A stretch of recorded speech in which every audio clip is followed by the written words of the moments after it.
Hi there. Second one in English, I think. Third video, maybe. Um,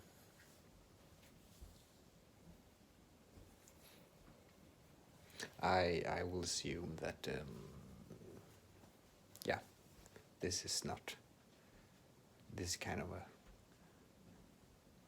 a continuation of the Swedish ones. Yeah, all previous ones really. Okay, so well, I've been thinking quite hard on the decision that I had about continuing my original education at Stockholm School of Economics, the high prestige status business and economics education in Sweden. Basically the most prestigious education in Sweden. But it's unfortunately it's the only thing you can study there is business and economics, and so it's not a broad university in that sense. So there is none in Sweden that is that quite high level status education in Sweden, except that one and some. Karolinska Institute is similar, but it's different. Is we have good universities, but they're not like the only really prestigious one is only in business and economics. So that's the only thing you can study if you want. Like you can study all the topics as well, of course, but it's tempting to choose that one just because it's so high status. And the other ones are they're good universities on world scale, definitely, but it's not that good. It's not Cambridge and Oxford or Harvard and so forth. Stanford. It's more like But what we have is this Stockholm School of Economics where I've been studying, but actually yesterday I had to make a decision if I wanted to continue the education, and I pretty much, I guess, decided not to. The first what is called lecture was yesterday, and I didn't attend, and I committed to study another course, and it's quite not frustrating, but it's loaded to feel like, oh shit, that was my last, because I've been going back and forth about this decision in 2.5 years, really. 2.5 years. 2.5 years ago, I paused my education after 1.5 years studying, and since then I've been just educating myself a lot, reading, understanding topics and so forth. But and I finally I have been forced to really there's a limit to how long you can take your degree, and if I don't, well, I can next year read like 150% for a time if I really want to, but that's I see this as the final decision. Is really, but it feels, I'm like, oh gosh, what have I done? And I based the decision mainly on that it robs so much time from other topics, and I don't have enough confidence that it's good for a certificate. The credentials are great, but I don't want a job at some sort of what's it called, company or business that is like just I'm not. I do think I would handle it well, I do think I have the personal skills, even though I'm not the typical leader type. I'm not the type that maybe are enormously comfortable at having to be with people, but I generally do it well when I do. I think that's fair to say, and I'm also very analytical. I don't know. I think I would. I have, from feedback and so forth, get quite. It's hard to say, but because I'm inclined to not think that I'm that good at analysis. But analyzing things, I've heard again and again that I'm quite good. So I'm confident I would do a good job. I have no idea if I would do a terrific job. Maybe I would, or maybe I wouldn't. But the thing is that I don't think that that's where I can do the absolute best. Well, maybe I could do a really good job. Who knows? But I'm too concerned about deeper topics, and this really goes back to understanding, because it is a hard issue, because if you like see the world in the sense of pure business and think of it in like Adam Smith way, or at least the way that he's perceived to have presented it solely. He has many arguments, and it's not much more sophisticated and nuanced, and not that hardcore commercialism propagating as many interpret it as, even though that's the conclusion basically. But and what is in society is, well, basically you could say, if Adam Smith's theory, if you take it hardcore, it's like the more you earn, the more you deserve, really, because the more money you make, the more good you have done to the world, because no one would be willing to give you your company and what you're doing money if you didn't provide value to them. It's in the essence of business, really. The only way to get money is to provide value for other people. But of course there are limits to this, and yeah, the whole economics courses are based on they count on producer surplus and consumer surplus.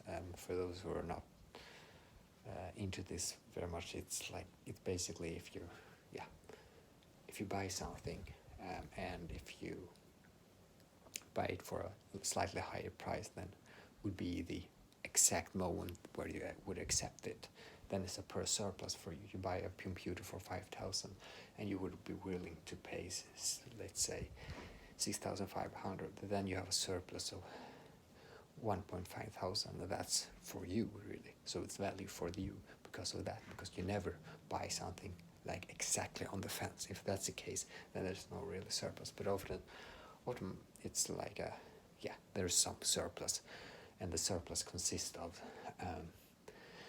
that you perceive it to be more valuable to buy than to not buy, basically, and that's a surplus in itself.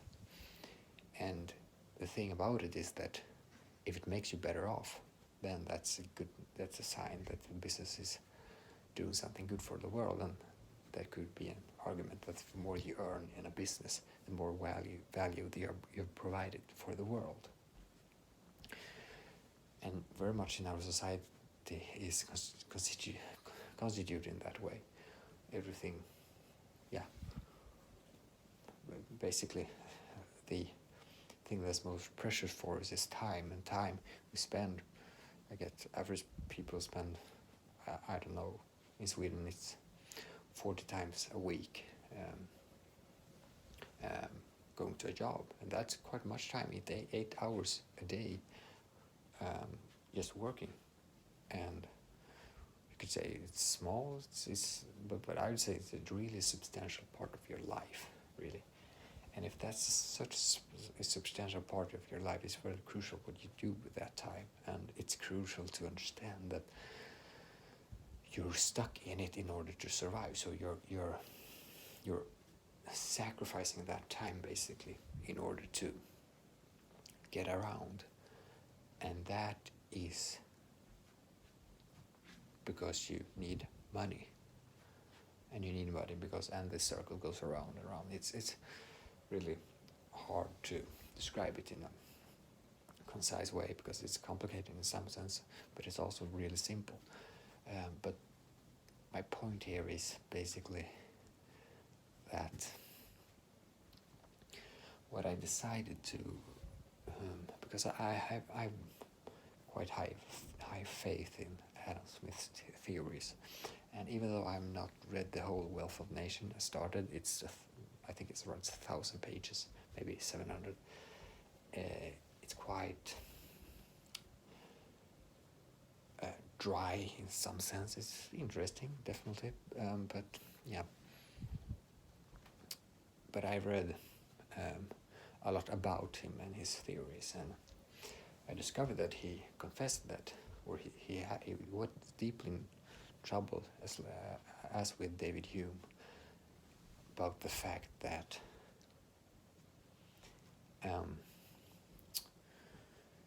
this new commercial society with business and so forth was depriving society of what was previously. I think I've mentioned this in earlier videos, but it really deprived people of the old way of living, of courage and self-sacrifice, loyalties to something greater than themselves and so forth, because it really was everyone on their own, and it's trying to meet your own needs and really be egoistic would provide value for the rest of the world, because if I'm doing a business and the only way I can get a lot of money is providing value for someone else, and that's good in some way, but for those who are not entirely entrepreneurial or don't succeed, or those who don't think, because the issue I have with it, and what basically I think is the underpinnings of what really made me make a decision about this. I did not consciously think about this when I did my decision, but it's quite obvious to me that it's not the only value in the world to make money, even though it is let's put it like this, there are some areas in commercial society that are more loosely connected to providing value. In some cases it's totally the case that, because I'm still committed to provide value for the world, and that's really my purpose, and it's even the case that I valued that my ability to provide value to the world would increase if I not continue this education. And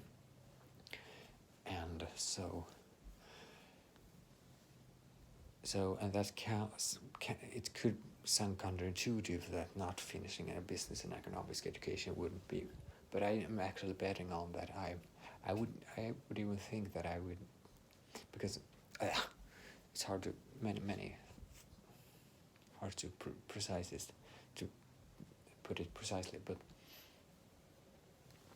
there's one thing in how much money I can make, if that's not solely what motivates me. I'm not. I want to provide for myself. I don't want to be under pressure, and I've thoughts about how that will turn out, or not how it will turn, but some plans and so forth. But and I do think that the lack of correlation between providing value and getting money as a return for value, I think that correlation is, like, for example, take an author that get rediscovered after his death. That's an extraordinary example. Take and let's say that's really valuable. Let's say that I don't have a good example, but let's say Socrates or Plato and Aristotle, those philosophers. I don't know exactly about the economics and financial situations and so forth, but it's quite obvious that lots of value, and I'm not including like novels and like fiction literature here, even though that could be, you could say it's valuable, and maybe it is, but I say these kind of groundbreaking works that have been done. Newton I don't know about really, but you could possibly say that he is one of the most influential people in the world in terms of what he actually accomplished and gave the world. And I'm not sure, I have no idea actually what he got from it, but I'm sure he wasn't as rich as Rockefeller. But you could say, well, Rockefeller provided more value than Newton did. Well, that's probably, I don't think it's true, but that's not to say, I don't picking on Rockefeller here, I'm just saying that Newton's so damn great, so it's, you can't really compare it, but Rockefeller may have provided enormous value, and even though his methods was, according to some, very questionable, and but even though he wouldn't be able to have made getting so rich without providing a lot of value too, in terms of oil for the civilization, really. I think that's fair to say, but yeah, you could say that it would have been more effective. I don't know, I'm not a Rockefeller deep inside, so forth, but point being that I do appreciate, even though I think many people who are not into economics think it's quite obvious that value is not, money is not the only value in the world and so forth, and it's obvious with love and so forth, but a lot with what we do with our time and what we do for a living, there is quite a high correlation in terms of if you're only a worker in terms of, yeah, you're doing some quite trivial job, not to look down on people. I'm just saying that it's probably not providing as much value to the world as some, let's say, a boss on a big company, because a boss on a big company it's a hard job, and that's why there's often demanded really high educations and so forth, and it's also the case that without that person the corporation would not be able to do the things they are doing, like for example a construction company. If the construction company is not existing, not working in the sense that it should, then we won't get houses produced for the same efficient value and so forth, because, and if you remove him, it's much more damaging than removing one worker, even though the worker in total provide enormous value. It's true, and that's the argument Marx brought forth, for sure. And it's basically, yeah, that the works are done a lot of the value, basically all of the value, and you can also add to that only sitting on the ownership of something and not doing it, that's kind of, you can question, is it moral or not? I don't have the answer to it. I don't know, but those who are actually working and doing terrific job, they are probably they provide very much value, but that is not to say that, and that it is quite counterintuitive. You could say, well, the worker is, well, not counterintuitive, but it's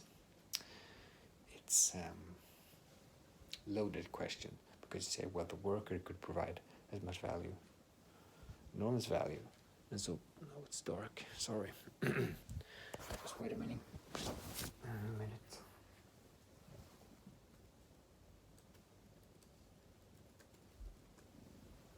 Oops.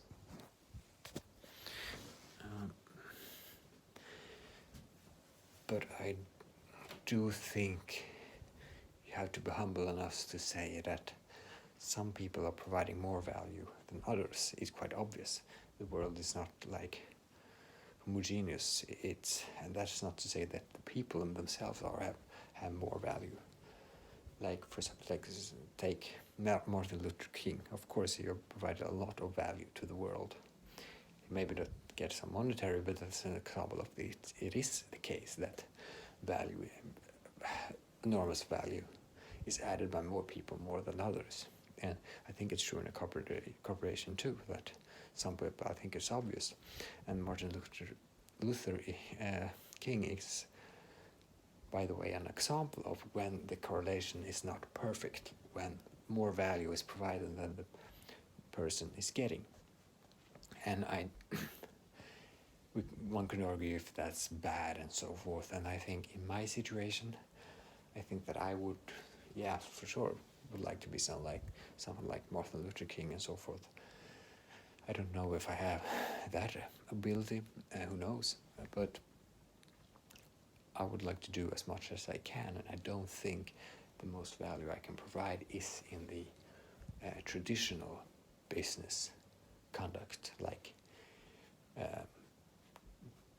being a CEO or a boss on a company that is already established. I think if I'm going into business, it will be something more new, like maybe entrepreneurial or just maybe authorism, potentially, I don't know, but an author is a good example for it's not, well, you could get fame and so forth if that's what you aim for, but my point is that, yeah, it's not obvious and it's not a clear-cut way if you go from the standard secure path in getting money by the conventional methods. You get a degree and you get a job and you get some regularity in your life and so forth, and you're not striking out on your own and taking the less traveled paths, so to speak. Take the hidden paths, as Peter Thiel puts it. And I think that's accurate to say. It's just that, and probably it's also true if you really want to be rich. If that's your goal, then you probably have to do something like, and if you really want to be famous in some way, you really have to do some unorthodox things. It doesn't necessarily mean stop at education, but for me, I think that is what I have to do.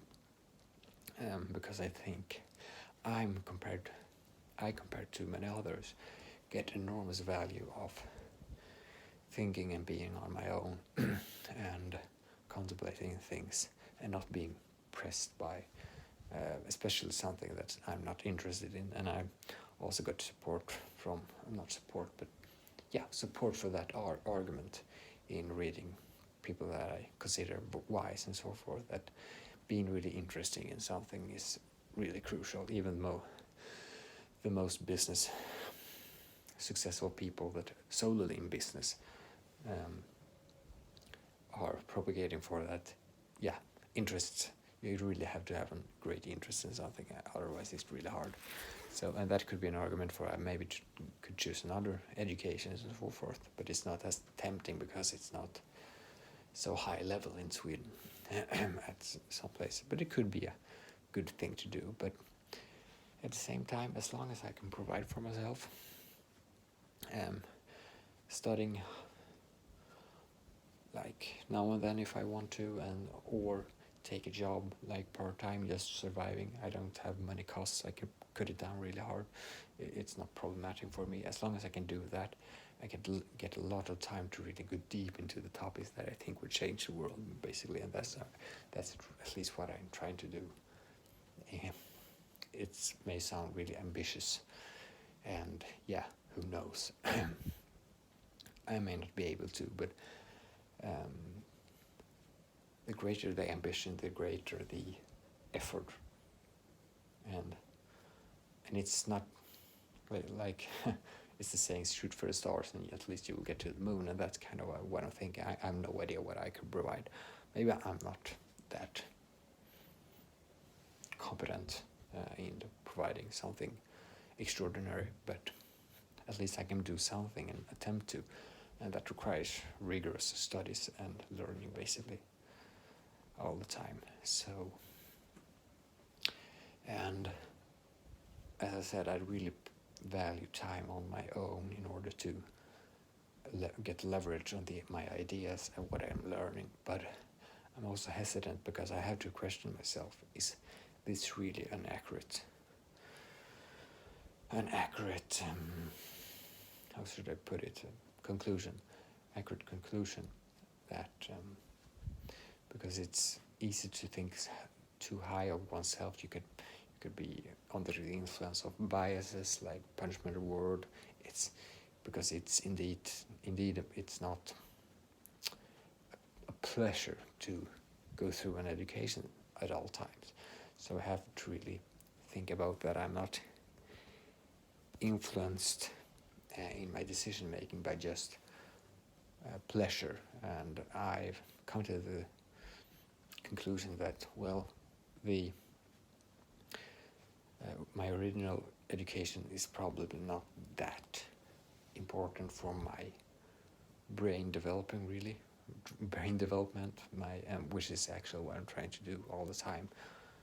Like, the only thing one should do, I think, is developing one's brain in the sense that you get knowledge so that you will get more insightful, and that's the only way to really be impactful, to change your brain for the better.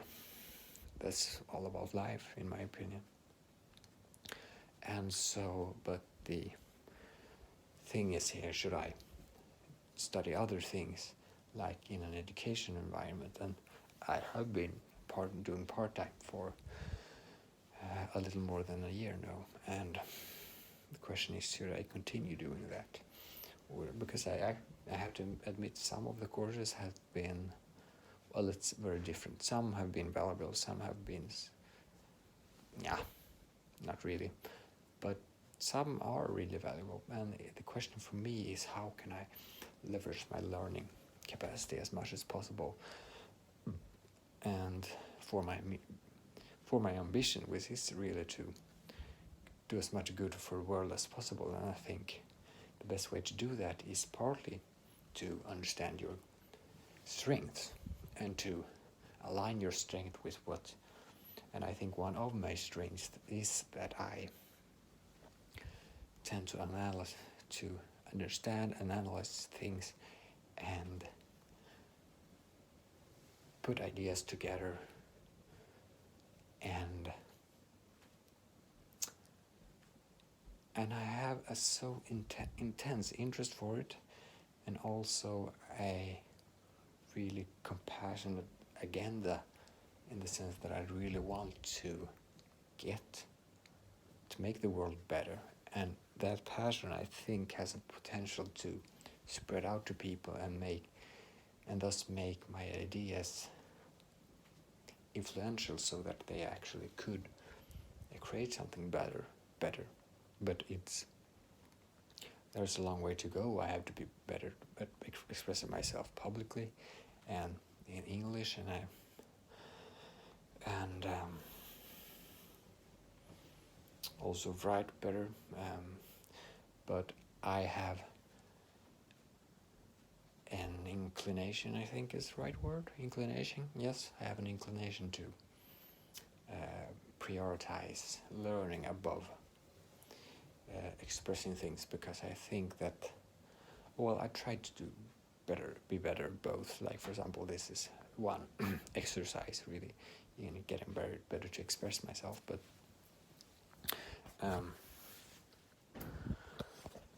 other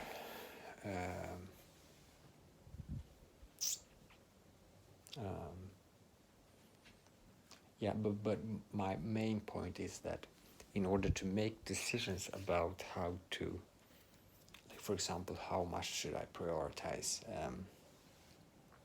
speaking and trying to speak better, how much should I prioritize learning, in itself, making that decision, I had to rely on knowledge and what I know.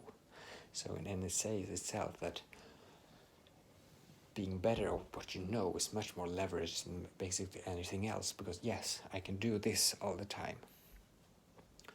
But if I do this all the time, I'm not learning much more than, well, I'm learning in some sense because I'm connecting ideas when I'm talking, and I'm also practicing getting and learning to speak in some sense, but I'm not really, how should I put it? Well, it is true that talking about ideas and putting them in front of you in the way of speaking or writing, and maybe even the best is communicating with other intelligent people. That's really good for learning, but you also have to take in knowledge, because without that you're nothing really. You could, if you only read and don't write or speak, well, you're still learning, at least. But it's much more to express yourself. But if you only express yourself there are lots of people who just talk all the time, and they write. It's like I heard someone label it "write something syndrome." Like you just write something and you speak because you think you know things go together, but you don't really have that much to say. And in order to really get impactful, you have to have something sensible to say. And in order to do that, you have to learn. It's all about learning. So I really am so damn focused on the foundations on this. I think that learning is so much more foundational than practicing speech, even though I do try to optimize somewhat for that. So I think I realize it's important, it is crucial. It's really crucial, it is. But learning is, if I have to grade them, learning is still so much more important. And even though it is a part of learning to speak and so forth. So I'm grading it 10% of this and 90% learning, but 10% is still huge compared to other activities that's not that good. There are lots of activities that's not making anything good for you, really, in my opinion. So I'm really trying to optimize things here, but so I do have some focus on, as I said, speaking and trying to get better at communication, but I'm even more focused on really understanding what the heck is this world, what's accurate, what's valuable, how do I put ideas together in a combination that is, because it's really, I've talked about it earlier, about evolution and foundation of learning, our evolutionary advantage really as human beings is our ability to learn, our ability to process information, and of course communicating with others so that we can cooperate in a way that is fruitful for us all. It's really the foundation of our civilization, to be humans' ability to speak and to cooperate, and that's connected to many of my other ideas. But so speaking and knowledge are very closely related, but at the same time, knowledge is an insight is the foundation on which you can build. If you don't have, you can create so much in the world by corporations and so forth, but the main advantage that you want to use in order to be able to give value to someone else, that is using your brain to learn things. And learning things, yes, that's communication originally, but today it's not in the necessarily the verbal communication of having to put it fancy, reciprocal intercourse with other people. You have to you can use a book instead, or you can use a video and so forth. Leaders are readers, or readers are leaders. That's a common way to put it. And I'm not saying that I'm necessarily aspiring to be a leader. I don't influencing people maybe, but I don't want to think of myself as someone who is like on top of the world, and it's just I try to keep naivety, or how it's put. I think naive. I don't know the pronunciation in English, but to be too narcissistic and to be too heroic, and what's the word? To be too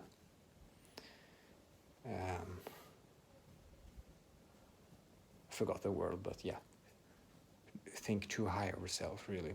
I think try to keep that at bay, to be objective, but still at the same time ambitious. But yeah, leaders are readers. So reading and getting influence from people on your own terms, like reading instead of communicating with people. It's amazing if you can speak to an author, but it's not easy to get access to all competent people in the world. That's an argument that I could be for go to the university and so forth. But that is, then you have to find these really competent people, and that's, so that's an issue that I'm trying to think about sometimes, but books is still so amazingly valuable. And so what I've been saying here is really to optimize for what I want to do, and what I have to read a lot and I have to learn a lot. And you could say, well, you can do that in an education. Yes, maybe not in the education that I've chosen from originally, so I don't think that's the case. Or could I do it at other place? That's a crucial issue, and I don't know the answer to it, but I know that for my strength and how I work, I think it's enormously valuable for me to get time for myself and really optimize for my learning, my way of learning, which is very centered around reflection and so forth. And so now that I'm, like for example, I would have no idea that I was inclined in this, or have this, what's the word? Really, that I was working this way, I probably not know it if I didn't have time to reflection and investigate and doing personality tests and reading and so forth. I don't think I would have been able to understand as much about myself and my place in this universe really without that much reading and reflection on my own in like 2.5 years. It's quite a long time to just basically do nothing. Well, in 1 year, last year I studied for 50%, but I cut it down to 1 hour a day. So I don't need to study the rest of the time, because I still went really well with the grades anyway. So especially when I was not studying the courses, I took 2 courses at Stockholm University instead of Stockholm School of Economics, where I started, and I got an A on both of them without really putting much time into it, like 1 hour a day, maybe a little more when I did the home exam. But so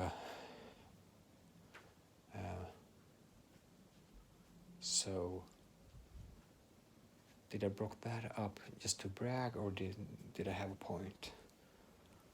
Yeah, my point was basically, I guess that, well, I guess I wanted to brag, but my point was that I didn't really put that much time in it, but as I said earlier, it did provide quite much value, because I had 2 courses. One was about political philosophy, and another one was in. It's quite a common theme in Sweden. I don't know if it's in the English-speaking world, but the translation of it is anyway history of ideas. So it's history, but it's focused on the ideas in the world, and that went well as well. I got an A on that too, and I really, indeed, I got value from it, but at the same time, at least the one about history of ideas, it was a good piece of the puzzle in my vision and so forth. And yeah, so, but at the same time, I have a really strong inclination, if that's right word again, inclination to reflect on my own. But it's also true that it could be, like I think I said it earlier, but I think I have genes for it really to be to withdraw and really do things on my own. If I look at my family and so forth, back in time, relatives, I think that's true. But it's also true, I think, that it's not necessarily good all the time. You can withdraw too much, and it's hard for me to balance to know what type of withdrawal is good for myself in my way of learning and reflecting, and what type is only withdraw because it's uncomfortable and it would have been more developing to meet people and so forth. I'm not saying that I'm not a, what's the word, eremit. I'm quite sociable and I like to speak with people if it's interesting and if I can get some, I'm kind of a very silent person, but when I speak with someone, I'm really could argue that I'm a people person. It's really hard to classify one myself. I have no problem of talking like 2 hours in this video. So I have, when I do speak, I actually read, and it's quite fascinating when I read about Adam Smith. I felt quite level of resemblance when they said he never spoke really, like there had lots of these social events where he, in the University at Edinburgh, where he studied, and he spoke very little, never really said them. When he said something at great length really. And the same with David Hume, really famous philosopher. He said really seldom spoke, but when he did spoke, he said something really sensible, at least according to some people. I've heard also that David Hume is really sociable, so I'm not, and don't understand exactly how that went together, but yeah, so I think I have some inclination to be kind of philosopher, thinking a lot and going deep into topics and so forth. And who knows, maybe I'm just nothing in comparison to great philosophers and so forth, and that probably be the case, but at least I can do my part. Maybe I'm the next what's it called, the next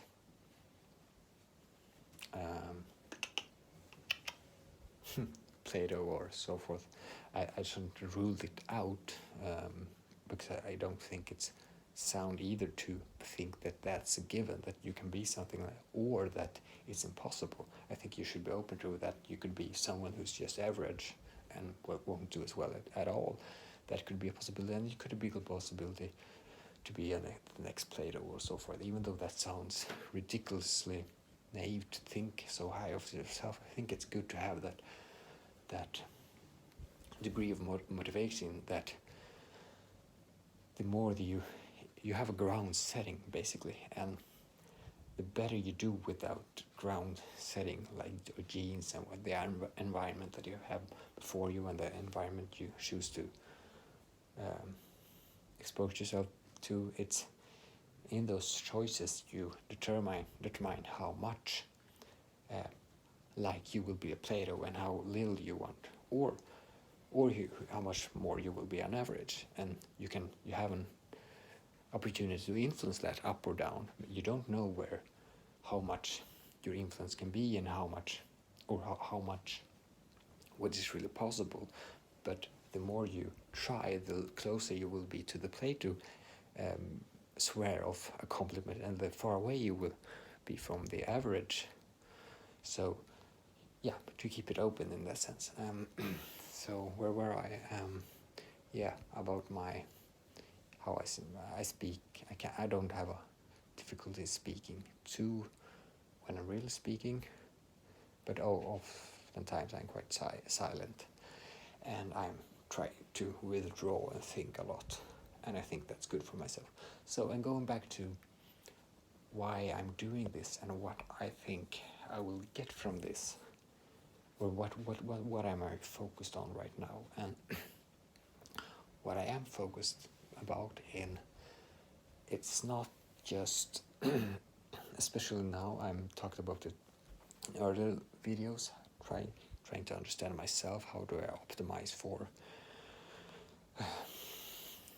well-being potentially, but mostly like how do you get active in your brain? How much should you optimize for like exercise and all these activities? That how much you socialize, because if will you get unhappy and unproductive if you don't socialize enough, or how much should you focus on what you're eating and how much you're eating and drinking and so forth?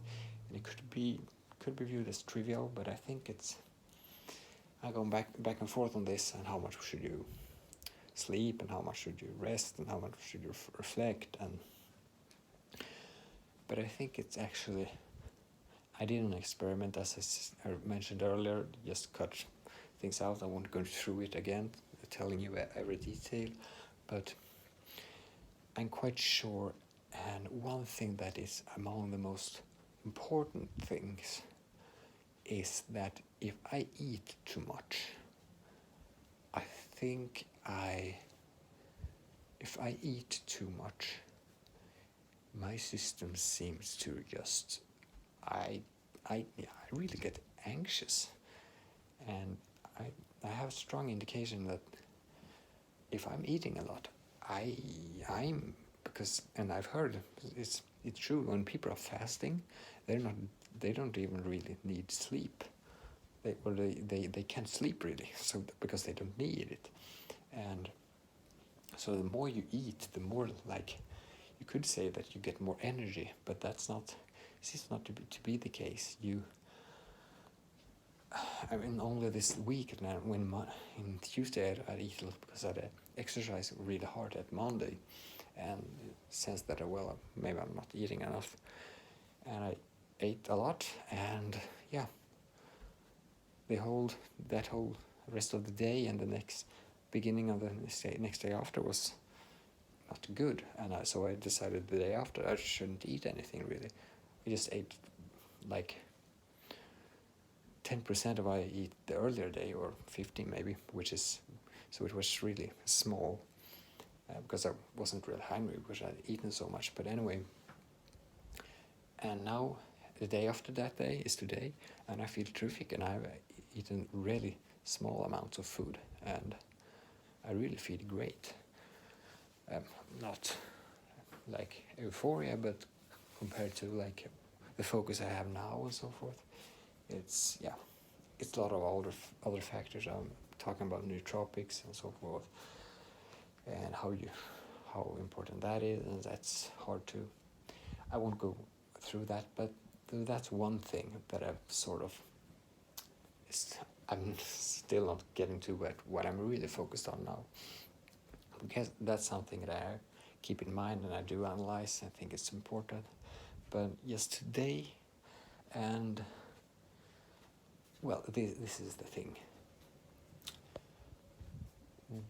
How do you optimize learning as much as possible, apart from just fixing these things? As it's of course interrelated, but all these, how do you exercise and what you eat and so forth, but how do you optimize your learning activities when you do learn, which is, I try to have a substantial amount of every day to do that. How do you optimize it? And again, going to some of these in the middle cases about how do you optimize how you work, and optimize learning is free and spare time. more than reading. Like reading is one thing, and repeating what you've read, and how you should use retrospection, and so forth. That's one thing. That's like hardcore learning. And then we have optimizing like your well-being and so forth, and your energy levels, so to speak. But in the middle here, which is both, is which is for me really what I've had a lot of last 2.5 years, and which I've optimized for, and that's spare time, just doing whatever I want to do, but with the criteria which is fair for me, that wanting to do is the same thing as trying to advance in life, and that means reflection, a lot of reflection and thinking about stuff. And this is the key point, that is like sort of interconnecting learning, and it's not interconnected, it's just a thing that is between these two things, and that is spare time, as I said, reflecting on things, putting things down, writing, and just thinking, like deep thinking on stuff. Because I figured if I don't have 6 hours, I would even say, like, I have to have like maybe 3, 4, 5 days in a row not really having any obligation at all, maybe just studying 1 hour a day, but apart from that, not meeting anyone really. That's the only way for me to really get down and to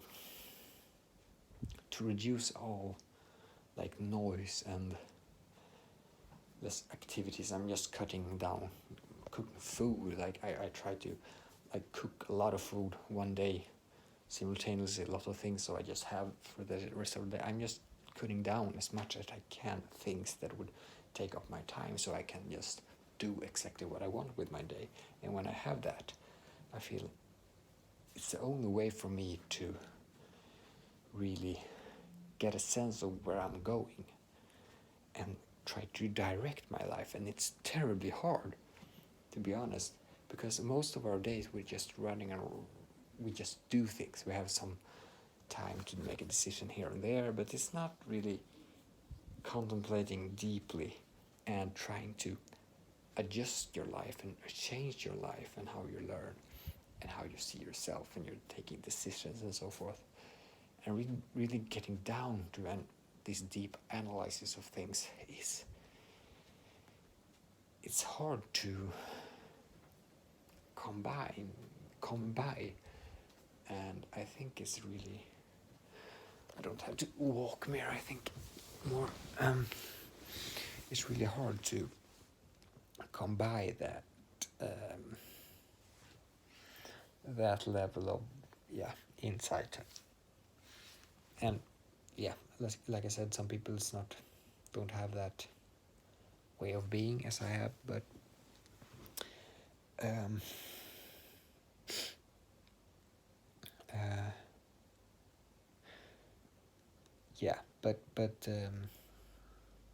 so that's a really central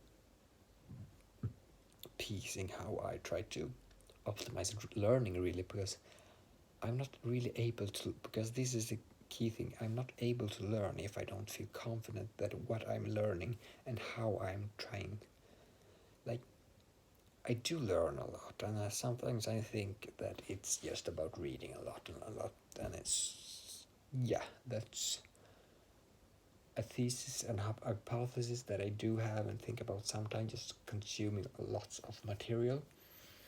But I tend to think that when I do that, I oftentimes feel it really depends on what I'm reading, I think, and I'm not sure.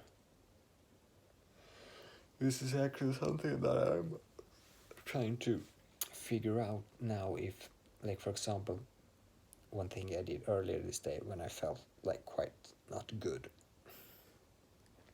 and I don't know if it was wrong that I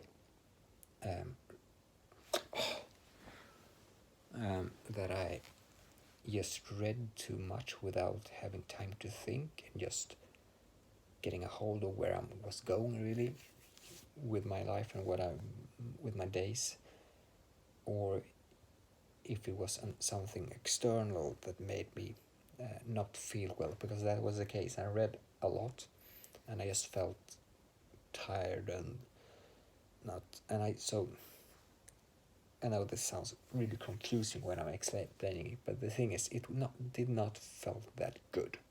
That's the case. It really did not feel good, and usually when that's the case, I just need to rest and think, and but the thing here is, I'm not sure if it was wrong of me to read all the time, and I should have rested and thought more, or if it was some external factor, like for example food, that I eaten too much, or that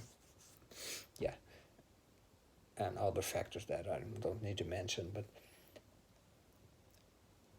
so my key thing here is because reflection is one thing, and I think is important, but I'm not sure if it's the case, because I have a strong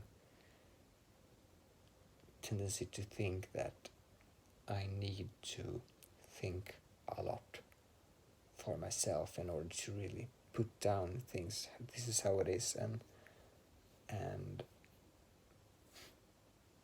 think. But sometimes I wonder if everything was perfect. Like for example, if I optimize external factors, if those were the thing that messed things up, then I would be much more able to read like basically every waking hour, that I'm not doing everything else really, and that would optimize for my. So I'm still trying to figure out what's the right thing there, and how much of this, like spare time, not really reading, just spare time thinking and reflecting, how much of that I need, contrasted to pure learning, like reading, reading and repeating what you read and so forth. And so that's one thing I'm struggling with now, trying to figure out. So it's really external factors, this middle reflection factor, and pure learning. And so going to the last thing, pure learning, which is a topic in itself that I've been again I'm running around in circles of reasoning here, but this was actually what I thought I would be talking about, and this is how you structure learning. And I think that I could have been mentioning something related, that I started something that was a document for sort of keeping track of my thoughts and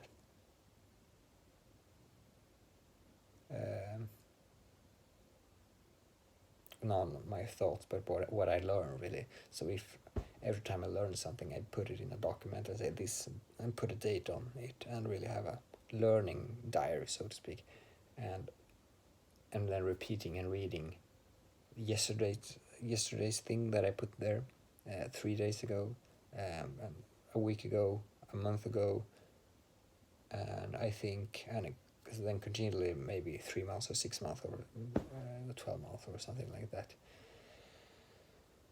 And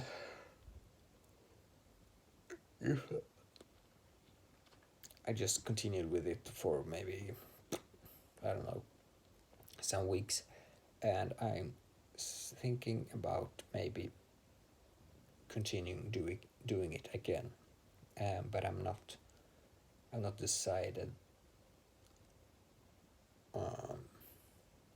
And this also goes together. How do you structure your day? And I'm thinking about schedule, and when I'm thinking about schedule, I think about I'm thinking about maybe writing a book and so forth. So that's one thing, one way of expressing yourself, and both for, well, you could get some monetary value from it, but who knows, maybe I write something extraordinary, maybe I write something that's pure shit, or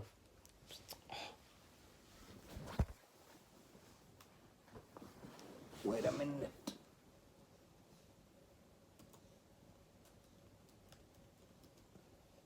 Oops. But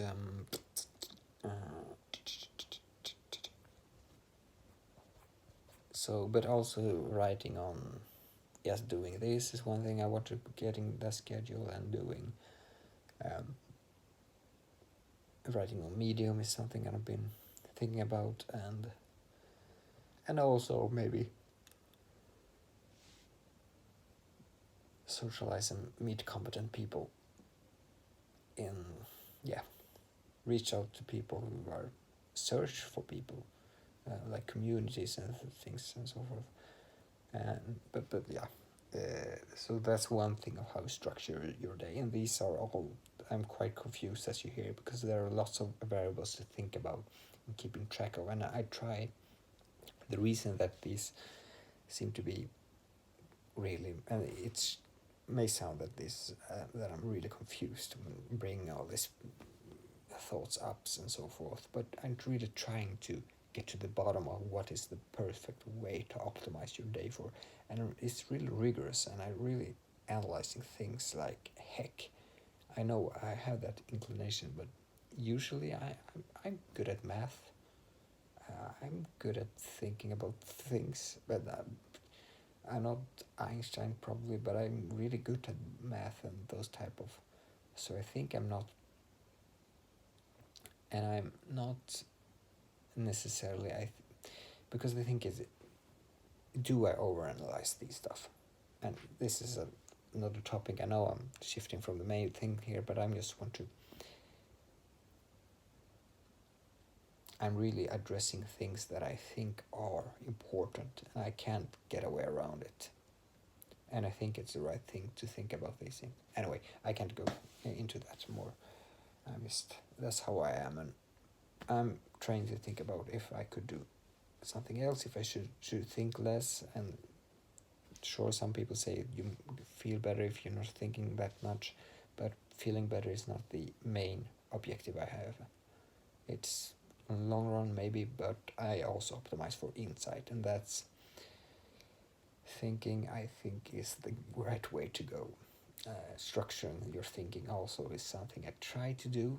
I'm really aware of what I'm thinking, but I'm not sure I'm structuring it perfectly. Maybe I could be better at that, but what I do want to address now is as I said, how you learn and so forth. So one thing is structure your day, how you're doing that, how much you put on these different activities. And one thing I am, when it comes to learning and this systemization that I've started to talk about, the repeating things, the thing I did wrong, and I think that one of the reasons that I stopped, others being that I can't remember, but I think it was because I just had so many social things that happened, and I just dropped it. I was just exhausted and thought that, well, I'm confused. I don't know what I'm doing anymore, and I'm not even sure this is the right thing to do about repeating it the way I did. And the wrong thing I maybe did was that I only read what I had put down in the document. I did very good things. I put it in the document of like every date and so forth, and I even transferred it to my document where the appropriate praise of that piece of knowledge would be in my Munger models, as I call it, and my systemization of multidisciplinary, academic disciplines, basically. To put that, like if this piece of knowledge is related to history, I put it on history, and then I write both in the both document or where I read it or where I got it from, and I also write on what date, so I can see in repetition diary that I have, so I can read that in Munger Models document, and I also can read it in repetition diary, repetition journal I can read what where in the Vanguard model, so it's references everywhere. And I think that's a really good way of systemization. And but what I want to incorporate in this, that I think will be really essential in making this work so that I actually retain the knowledge, because it's not only repeating, it's also thinking. And that's so the missing piece of the puzzle here, I think, is that if I take 30 minutes every day to not just read like what I have to repeat, but associating it with knowledge that I have in that academic discipline, so it gets grounded in something. So then next time I repeat it, I will remember the association I did last time when I thought about this piece of the puzzle in knowledge, the whole area of knowledge of life. So, and I think that's really crucial, and that's why it probably take 30 minutes. And that's is something like all other things. Should I put this as something I really should do, that I have to do? Is it something that is crucial for my? And is it is it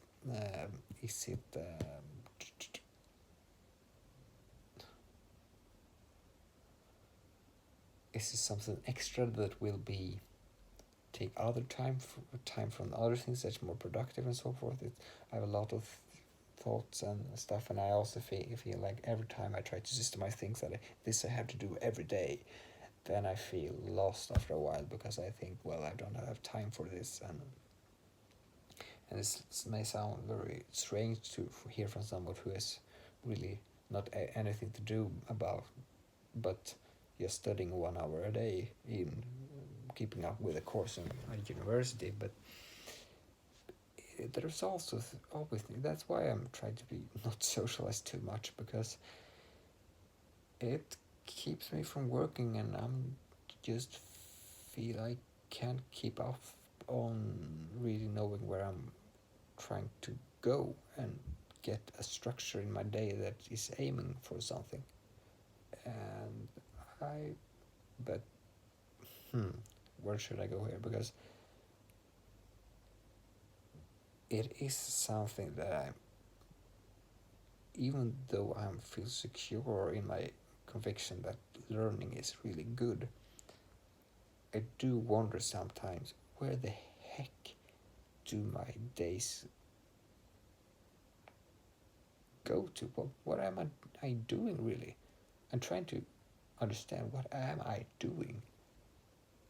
And I think part of the answer is that I'm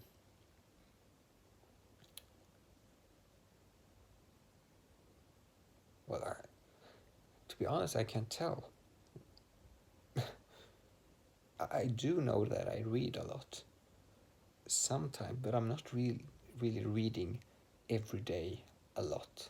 Like, for example, today, except for what I was studying now, it's a special, because I'm having a home exam, so I was reading and writing for maybe, I don't know, 3 hours or 2.5 hours. But except from that, I'm not been opening a book, I think. No, I'm not been opening a book. So what have I been doing the rest of the day? Well, it's a good exercise to think about it right now. I got up, ate something, meditated for half an hour. I took a run, or that's the way I run. My English. I run for 25 minutes. You did one exercise afterwards, and for 25 minutes I was gone. Didn't plan to be so long, but it happened to be. And after that I got home. I think I started to study quite directly. Oh, now I remember where the day went. After that I had to clean my whole apartment. It took maybe 1.5 hours, I don't know. And then after that I had to cook a lot of food, because I had I had food to cook. I had to, and after that, I started to think. But that about then, the time was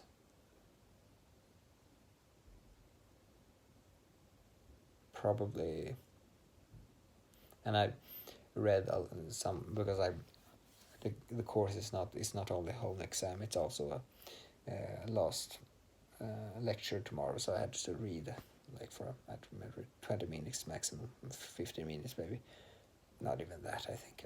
But after that I really started to think, and then I took a run again because it may sound crazy, strange, but I found the best way for me to keep up. Like on the days when I'm just exercising really hard one day a week, and the other times I'm just taking a run 15 to 20 minutes 2 times a day instead of like walking, because that's actually what's needed. Because if I wanted to get to 10,000 steps, which seems to be what I need to not get restless legs, which is like you it's like you have, it feels weird in your legs when you try to sleep and so forth. I have to move a lot, and they say 10,000 steps is good. So then I have to walk like 1 hour and 20 minutes a day. So it's basically two 40 minutes walks, and so I tried to cut it down. So I took two 20 minutes runs instead, and that seemed to be quite good. But anyway, I took another run, and then then I watched Vikings for 1.5 hours, and that's, you could say, how do I justify that when it comes to learning and so forth? Then I don't know exactly, but I have been thinking that social is good in some sense, and you actually get motivated about something, but I'm not sure I have a good reason for doing it, even though I did think about it a lot, and I also did think about it a lot yesterday when I also watched, but I actually only watched one episode. That I usually watch 2 every day or so, but and maybe that's totally wrong, but I started to do it like for 1 week ago and so forth, or something like that. But yeah, one thing is that I've noticed that when I really was on the go and really accomplishing stuff like for half a year ago, during that period I was actually watching 2 episodes of Game of Thrones every day. I'm not sure it's every day, but, and I just thought it's an experiment to test again to do this, and so that's the only, and so that's the one reason. The other reason is probably, as Charlemagne would call it, pure uh, rewards punishment super response tendency. Just if you get a reward, you do it, and I have to be honest with myself to say that, but I'm also have an tend to think that if it really makes you feel that good and makes you motivated, which it does actually, maybe it's not too wrong. But I do struggle with understanding if that's good use of the time. But because I do try to learn and so forth. But okay, so now I've been talking for 1 hour and 15 minutes, and I'm still not done with what I thought I would talk about, and that's this repetition thing about knowledge and so forth. And so one thing is structuring your day, and the other thing is, when you structure your day, what should you do with the learning time, pure learning time, like reading and so forth in that. And as I said, instead of just repeating, it's also about like putting away what you read, putting away the fact or the paragraph that you had put down for that you have written down and or earlier, and not just reading it, but just putting down the computer and think, how can you relate this to what you all know firstly, what discipline is it, and what can you connect to that knowledge? How do you understand it? And do that with everything you repeat, all things that you repeat, for the previous day, for the 3 days ago, for one week ago, for 4 weeks ago, and eventually for 3 months and 6 months and 12 months ago, so that you really ingrain it in your mind, the associations with that thing. Another, so and I because just reading it would probably just take 5 minutes, maybe 10, but it's not. Reading it is, but if you take 30 minutes just ingraining it and thinking about it, I think that's really productive use of your time. I do think it's a good thing to do, and I also think about maybe book in another 30 minutes to not just repeating these things and connecting them, but also have time to really make even deeper. Not so it's one step is going through them all and associating knowledge. The next step is associating that knowledge with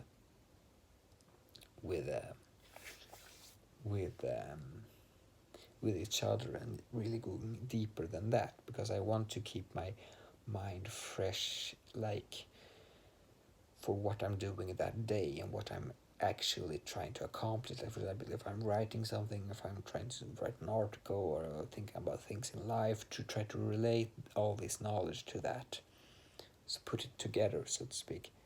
And one thing that I have to take into consideration, I will stop this video soon, but just one thing that I also have to think about, because everything I've mentioned here last half an hour, I think is really crucial points in how I navigate my day, like reflection and optimizing health and so forth. What is the real factors that make me productive and really working and getting insight and so forth, and optimize learning. And but the last thing is, how do I know if because Charlie Munger, who I quote quite a lot, said that the more basic knowledge you have, the less knowledge you need, really. And one thing I fear is that all these knowledge acquisition, all these piece of knowledge that I get, will it really, because I also want to systemize knowledge, not just systemize the acquisition of knowledge and retaining it, but also systemize it so that it's powerful and working for me. And so I think that's really a hard issue to grasp. And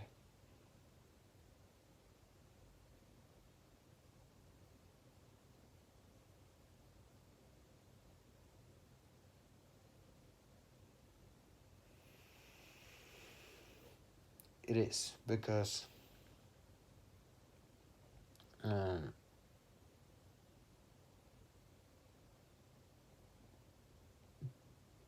it's hard, because like history, for example, there's lots of different pieces in the puzzle. I've used that word a lot in this video, but it is lots of pieces in history, and it's not necessarily true that you should just know.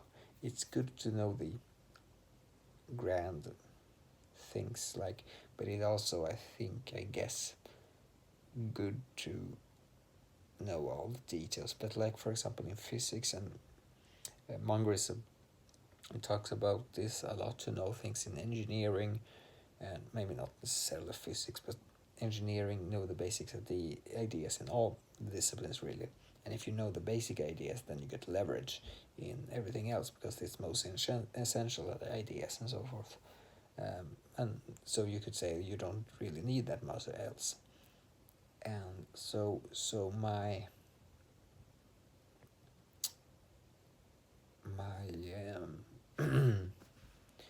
yeah, so I try to understand how to systemize this knowledge acquisition with my ambition to create this.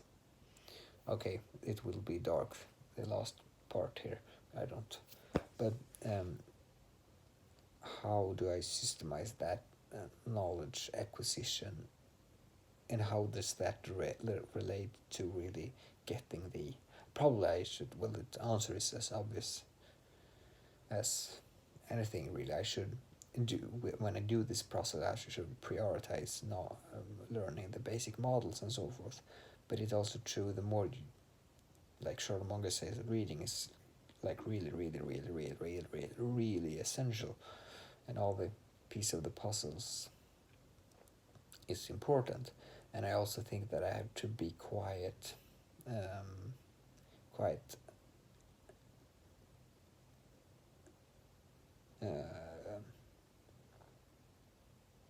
careful in not putting too much knowledge that is irrelevant. And that's hard, but at the same time, I think a lot that I read, much of it is, well, that's why you speed read sometimes, because you're trying to find the golden nuggets. You don't, like, for example, anything you read, you don't retain 100%, you retain some pieces. Like, I think that's true for every text you read. You probably just remember 10% of it. Maybe you get the gist of it, but you don't remember every sentence and every example. You remember the gist of it, and even the gist of it may not, if it's a bad text, it's not even worth, like, for example, retaining in my system. And so that's something I have to, because I have been determined to do Munger models and so forth, but then I get discouraged, like I think it was the day before yesterday,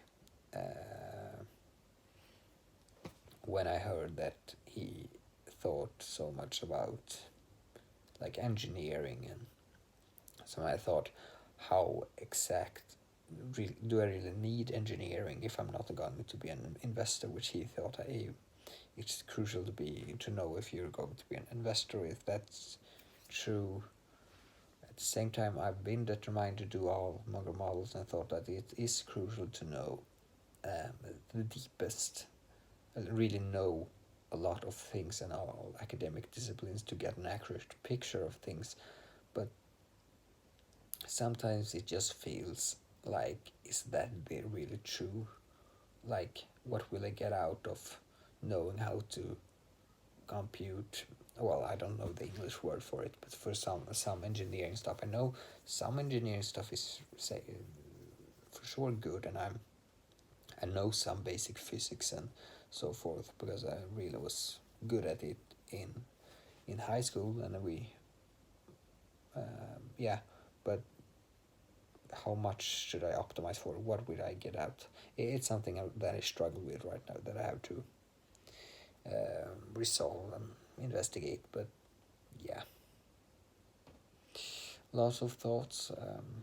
Again, feels sometimes a bit guilty that I do not read more sometimes. Should I read like 16 or 14 hours a day?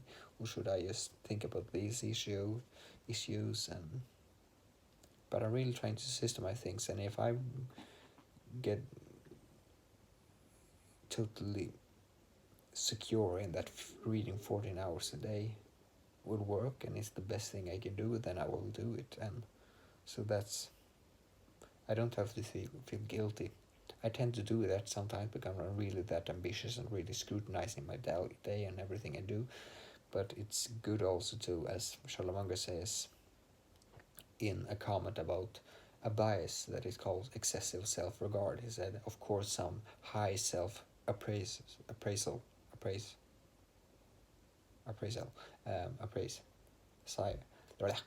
high self-appraise is good if it is justified. So it's not good to condemn our pride. It's good to be proud about something that you're worth to be proud of, because that's constructive, because you will seek out to behave in that way in the future if you feel proud about it.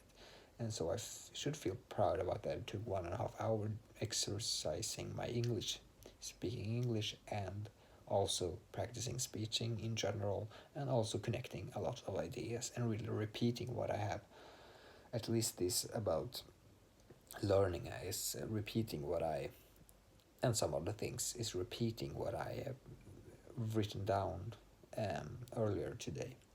So I think it's good for thinking too. So I feel proud about that. But it's still a lot of issues that I try to get a good understanding of. I think I will end with that. Feels strange that you can see me, but now you maybe can see me a little. No, you can't. Maybe a little. Bye.